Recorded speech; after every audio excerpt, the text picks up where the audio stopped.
कादरी हाफिज कारी रईसुल कुरान का बाप के हाफिज कारी रईसुल कुरान का बाप के हाफिज कारी रईसुल कुरान का बाप के रब का तोहफा मोहम्मद नूर आलम कादरी रब का अतिया मोहम्मद नूर आलम कादरी। एक अरसे तक रहे रूपोश मस्जिद में हुजूर एक अरसा तक रहे मस्जिद में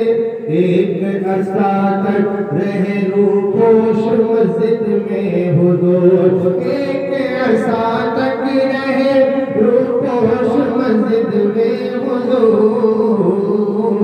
छोड़ के दुनिया मोहम्मद नूर आलम कादरी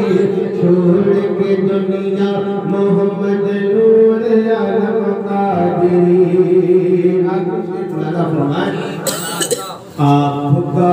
दीनदारी खुल्क हसना दीनदारी खुल्क हसना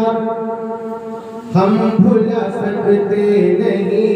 दीनदारी खुल्क हसना हम भुला सकते नहीं दीनदारी खुल्क हसना हम भुला सकते नहीं आपका तकवा मोहम्मद नूर आलम कादरी आप